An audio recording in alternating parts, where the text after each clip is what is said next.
Kia, movement that inspires. 시청자 여러분 안녕하십니까? KBS 아메리카 뉴스입니다.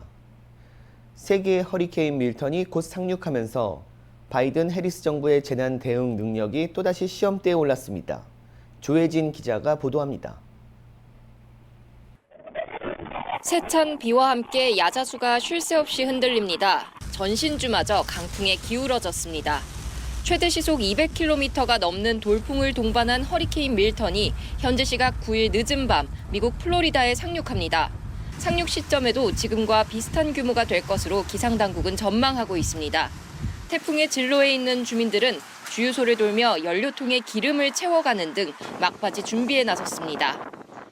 I'm tired of prepping. I mean, I'm thinking running around since like 3 or 4 days constantly and prepping, and it's just exhausting.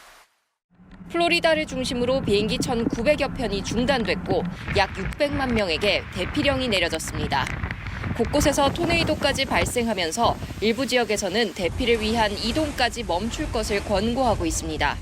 특히 허리케인은 상륙 후 플로리다를 횡단하면서 밤사이 강한 바람과 해일로 인한 피해가 우려된다고 지역 당국은 밝혔습니다.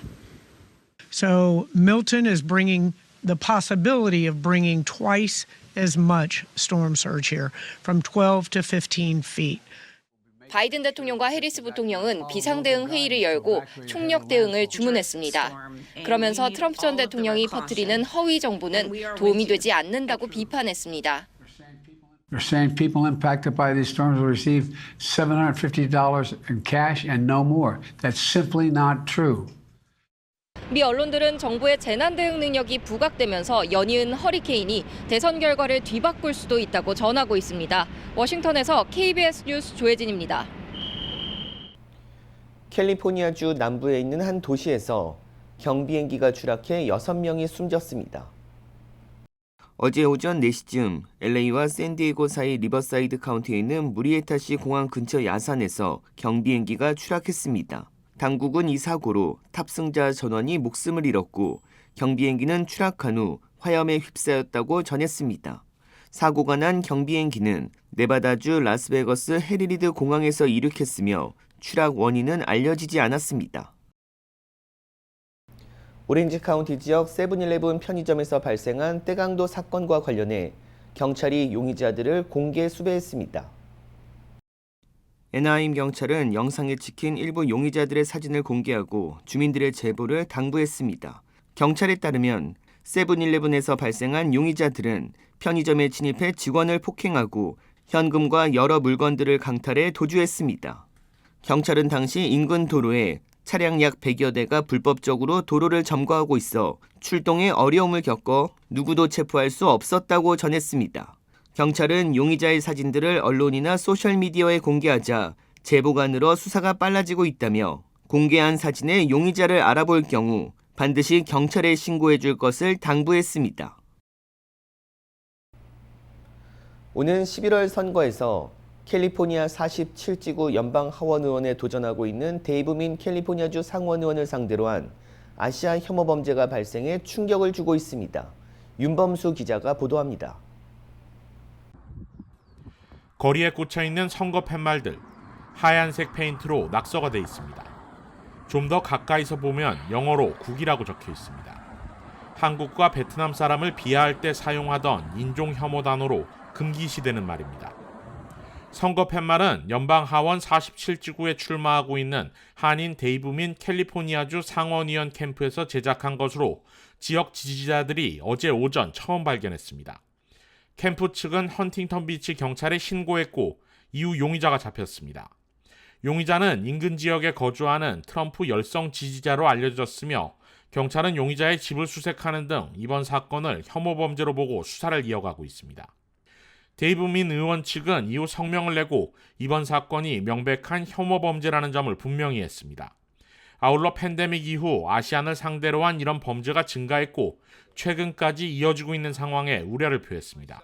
Unfortunate, but we know that's what's happening right now around the country. And we saw the rise in hate against Haitian immigrants in Springfield, Ohio.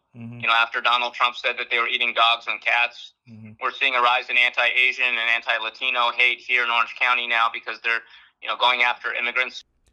데이브 민 의원은 한편 이번 혐오 범죄가 헌팅턴 비치나 오렌지 카운티 전체 주민들의 성향을 대변하지 않는다는 점도 강조했습니다. 자신의 팻말이 훼손된 이후 많은 사람들이 혐오 범죄에 대한 비난에 동참하며 캠프 측에 수많은 위로와 응원 메시지를 보내오고 있다며 감사를 표했습니다. KBS 뉴스 윤범수입니다. 오늘은 한글날로 이번 주 이를 기념하는 여러 행사들이 펼쳐집니다. 글렌데일 시의회는 어제 한글날 선포식을 진행하고 오늘 공식적인 한글날로 기념한다고 발표했습니다. 앞서 지난 1일엔 플러튼 시의회도 10월 9일을 한글날로 제정하는 선포식을 열었습니다. LA 시의회와 산타클라라 시의회 역시 지난해 한글날 선포식을 개최했습니다. LA 한국문화원은 오늘 한글날을 기념해 다양한 한글 문화 체험 행사를 개최합니다. 내일도 USC에서 행사를 이어갈 예정입니다. LA시가 버스에 부착된 인공지능 AI 카메라로 버스 차선에 불법 주정차한 차량을 적발하는 파일럿 프로그램을 시행하기로 했습니다. LA시의회는 이 같은 조례안을 통과시키고 첫 적발 시 벌금은 $293, 기간 내에 납부하지 않으면 벌금은 $381로 오르고 또다시 마감일을 어기면 $406까지 부과하자는 내용입니다. 파일럿 프로그램에 따라 약 100대의 카메라가 버스에 부착될 예정입니다. 여기에는 LA 한인타운 윌셔를 지나는 720번 버스와 라브레아 블루버드를 지나는 212번 버스가 포함됩니다. 2달 뒤에는 실마라인 910번, 950번과 올리브 스트릿과 그랜드 애비뉴 70번 버스 등으로 확대됩니다. 교통국은 주민들에게 프로그램 시행 사실을 알리는 아웃리치를 진행 중으로 첫 60일 동안은 경고 티켓을 발송할 계획입니다. 본격적으로 벌금이 부과되는 시기는 내년 초로 전망되고 있습니다. 애틀랜타 국제공항을 통해 입국하려는 한국인들 중 한국으로 강제 추방되는 사례가 이어지고 있는 것으로 알려졌습니다. KBTV 전상희 기자가 보도합니다. 한국인 위모 씨는 지난 2일 오전 애틀랜타 하츠필드 국제공항에 도착해 국토안보부 세관 국경보호국으로부터 입국 거절을 받고 한국으로 추방됐습니다. 양국 간 비자 면제 프로그램인 전자여행 허가제를 이용해 입국한 그는 브라이언 카운티 엘라벨시에 위치한 지인의 집에서 3주간 머무르며 남부 관광을 할 계획이라고 진술했습니다. 그러나 세관 국경보호국 측은 도심 명소 인근도 아닌 현대차, 메타플랜트 공장이 있는 지역에 여행차 들른다는 것은 신빙성이 떨어진다고 지적했다는 것입니다. 체류 장소가 공장 근로자를 위한 공유 숙박업 밀집 지역인 점과 여권 발급 일시가 얼마 되지 않은 점도 취업 목적 입국의 정황 근거로 해석됐습니다. 애틀랜타 총영사관의 성명환 경찰 영사는 불법 취업의 여파로 혼자 입국한 40대에서 50대 한국인 남성이 엘라바마주 몽고메리를 목적지로 언급할 경우 입국이 까다롭다고 밝혔습니다. 양국 간 왕복 항공권을 제시해 귀국 의도를 증명하고 심사관의 의심을 피해가는 수법 역시 발각될 가능성이 커졌습니다.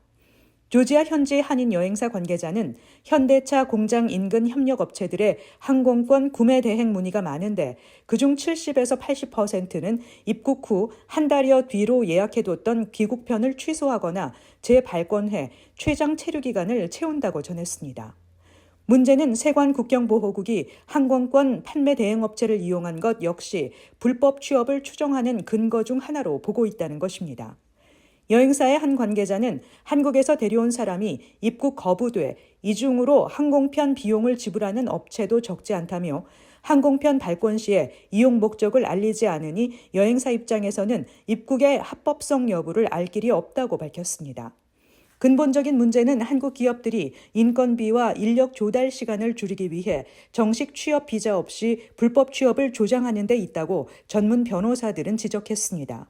관련 업계 사람들을 만나 업무 회의를 하는 것은 문제가 되지 않지만 기술적 엔지니어링 일을 시작하는 순간 불법이 된다는 것을 유념해야 한다고 강조했습니다. KBTV 뉴스 전상입니다. 이스라엘과 헤즈볼라 간의 충돌이 격화되면서 이스라엘 총리가 바이든 대통령과 전화통화로 이란 문제를 논의했습니다. 보도에 김계영 기자입니다. 이스라엘군이 현지 시각 9일 레바논 수도 베이루트 남쪽 다이에 지역에 있는 헤즈볼라 근거지를 집중 공습했습니다. 레바논 남부 전선에선 헤즈볼라와 치열한 교전을 벌여 무기 수백 개가 보관된 저장고를 찾아 해체했다고 이스라엘군은 주장했습니다.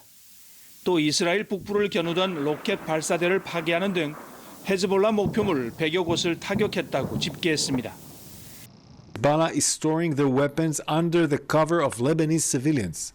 The Dahia isn't just another part of Beirut. It's Hezbollah's stronghold.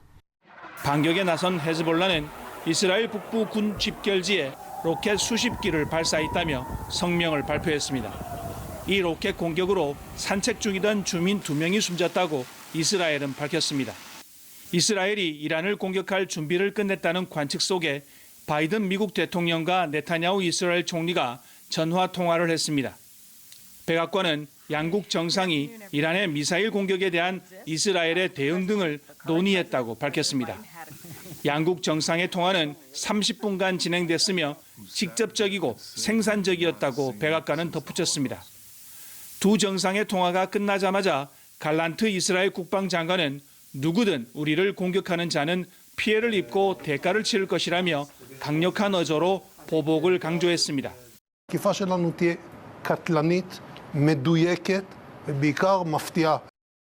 가자 전쟁 1주년을 즈음해 경계령이 내려진 이스라엘에서 테러 추정 흉기 난동 사건이 일어나 6명이 다쳤습니다. 두바이에서 KBS 뉴스 김계영입니다.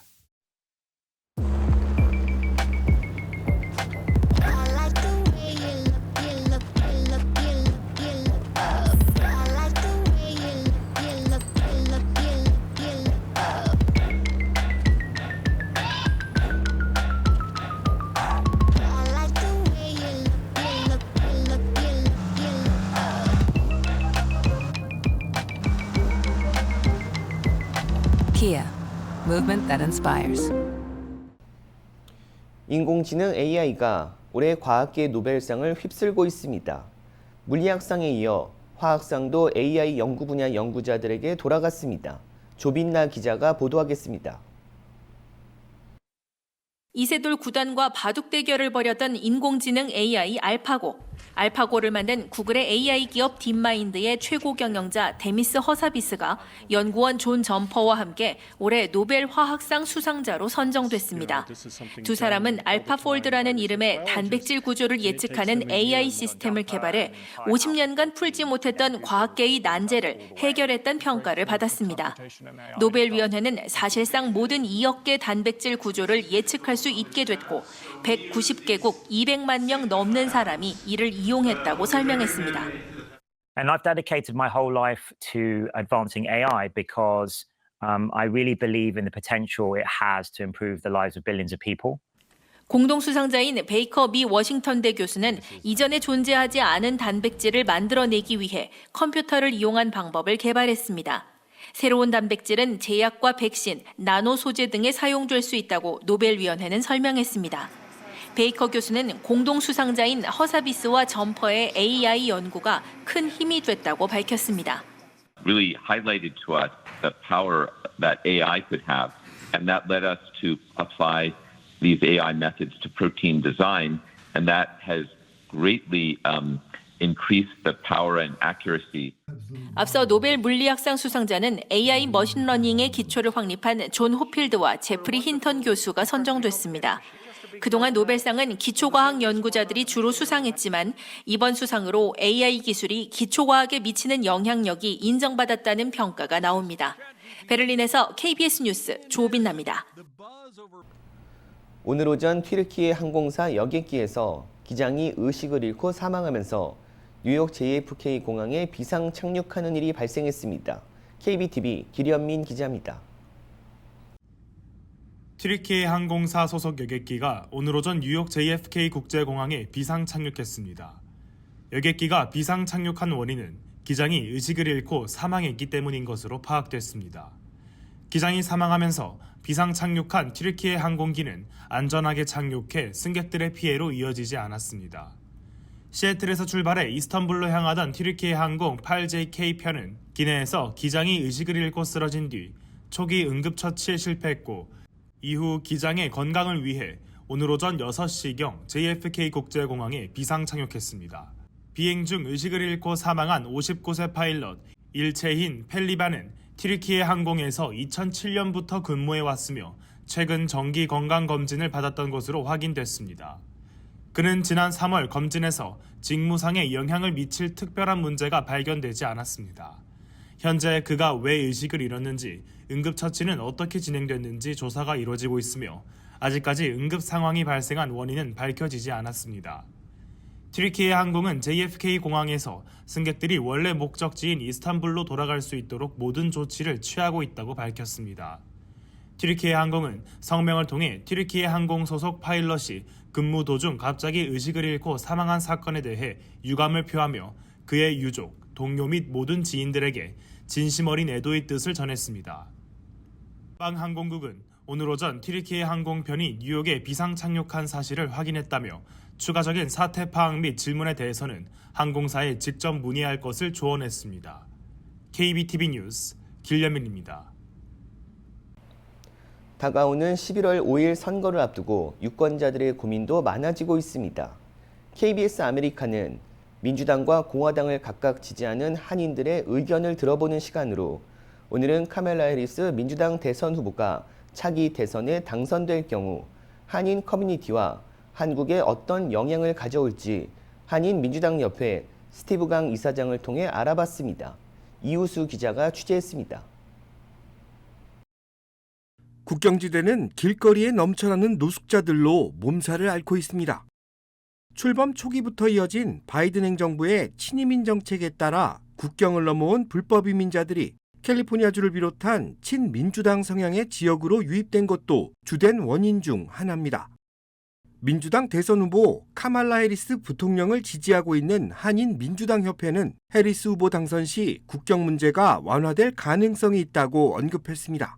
지금의 통계를 본다고 하면 1년 전과는 이제 불법 크로싱이 많이 줄어들고 있습니다. 그래서 하지만 반대로 이제 공화당의 이제 도널드 트럼프 전 대통령을 비교해 본다고 하면 사실 초당적인 연방 의회 합의로 그 만들어진 법안이 있었거든요. 훨씬 더 강화시키고 국경 에이전트도 더 많이 하이어 시키고 하는 법안이 있었는데 그것을 정치적인 이득을 취득하려고 도널드 트럼프 전 대통령이 그거를 이제 통과하지 못하게 막았습니다. 그런 것처럼 오히려 그 법안을 카말라 해리스 후보와 또 바이든 대통령이 지지를 했기 때문에 조금 더 지금보다는 강력화된 이제 국경 정책들이 나올 것으로 저는 예상을 하고 있습니다. 수년간 지속된 물가 상승으로 중산층의 삶은 점차 각박해지고 있습니다.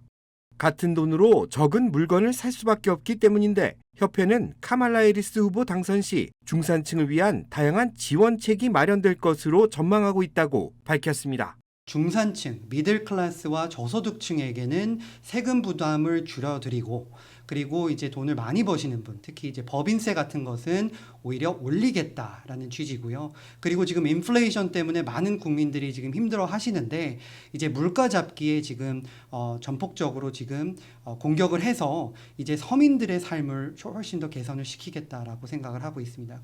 협회는 한인 커뮤니티와 관련 높은 이민 문제에서도 해리스 후보가 우위를 선점하고 있다고 주장했습니다. 도널드 트럼프 전 대통령이 만약에 다시 당선이 된다고 하면 아마 국경도 폐쇄하고 여러 이제 시민권 취득, 영주권 취득, 그리고 E2 비자 등 정말 우리 이민자 생활에 큰 어려움이 닥칠 것으로 저는 예상을 하고 있습니다. 반대로 카말라 해리스 후보가 당선이 된다고 하면 물론 국경 이슈도 태클을 하지만 이민자 커뮤니티를 존중하면서 이민개혁 정치를 추진할 것으로 저는 예상을 하고 있습니다. 협회는 대한민국 정부의 대외관계 부문에서도 해리스 후보가 경쟁 후보에 비해 유리한 상황임을 강조했습니다. 도널드 트럼프 전 대통령은 한국과의 관계를 거의 이제 언급을 안 하고 있고요. 오히려 이제 북한과의 관계를 좀 과시하고 있습니다.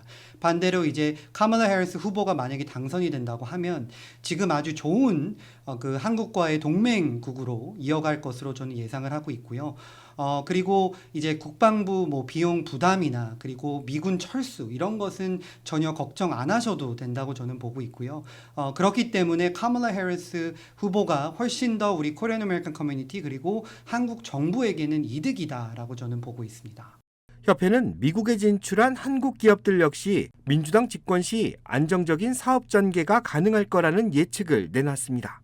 도널드 트럼프 전 대통령의 비전은 이제 관세를 엄청나게 올리겠다라고 하는데 그러면 이러한 뭐 삼성이나 현대, 기아가 미국에서 기업 그 사업을 이어갈 수 없는 이런 환경이 조성이 되기 때문에 오히려 대한민국 그리고 한국 기업 입장에서는 조금 더 안 좋은 선택이라고 저는 보고 있습니다. 협회는 마지막으로 한인 유권자들의 표심이 이번 대선에서 캐스팅 보트 역할을 하게 될 것이라며 많은 관심과 참여를 당부했습니다.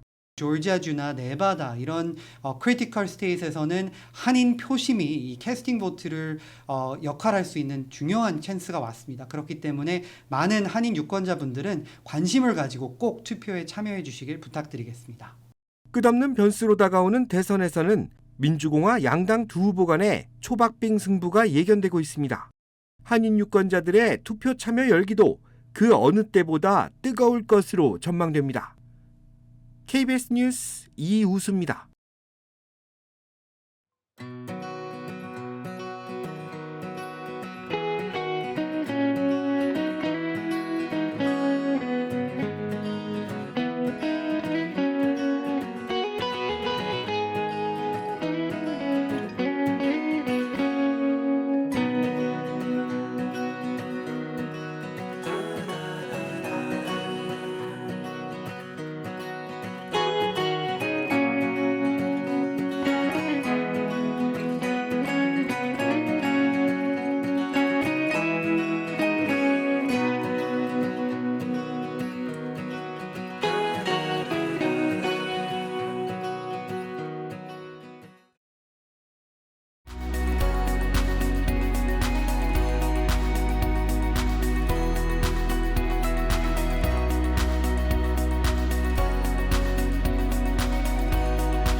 KBS 아메리카 뉴스 마칩니다.